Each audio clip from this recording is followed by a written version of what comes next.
Գույների առումով գերակշռելու են կարմիրը եւ ոսկե գույնը։ Ձեր տան ինտերիերում, աքսեսուարներում, նվերներում կարող եք այդ գույները կիրառել։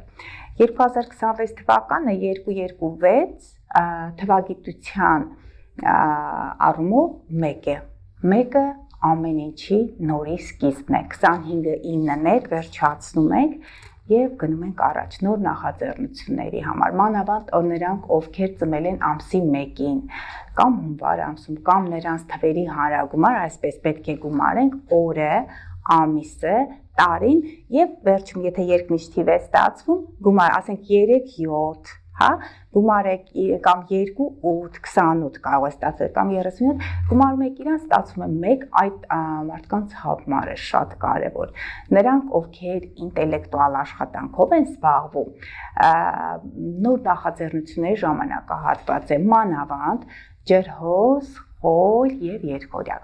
որովհետեւ տիեզերքում շատ կարևոր մոլորակային կոնֆիգուրացիա է ձևավորվել։ Հիմա մոլորակները եկել են ձուկ մինչև հունվարի 26-ը, մինչև փետրվարի 14-ը Սատուրնը եւ Նեպտունը լինելու են ձկների կենդանակերպում։ Ձկներ ունեն այդ հնարավորությունները եւ մանավանդ նրանք, ում այդ թվանշանների հանրագումարը 1 է։ Եվ նաև տեսեք,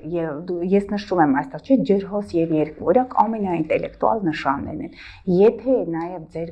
գործունեությամբ դուք ձեր գործունեությունը կախված է ինտերնետի, համացանցի, ջրհոսը համացանցն է, գաղափարակիցների այդ շրջանակների կարող եք ներառել,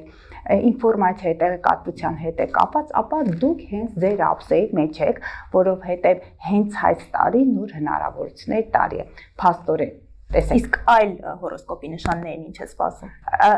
Ես դա կշարունակեմ քիչ հետո, քանի որ հստակ կոնֆիգուրացիաներ կան, այդ կոնֆիգուրացիաները իրենք ասում են փաստորեն օդի տարերքի ջրհոս, երկօրյակ եւ կրակի տարերքի խոյ, բայց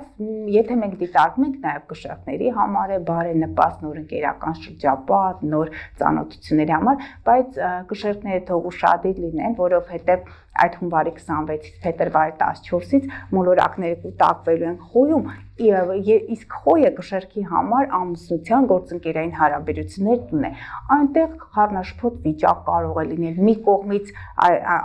այդ վիճակը, բայց մյուս կողմից ուշադրությունը վեվերված է, որովհետև ինչու եմ ասում, Սատուրնը ուշադրությունն է, Նեպտունը խառնաշփոթ վիճակն է։ Կշեռքը պետք է կարողանա իր ռեսուրսները այսպես համակ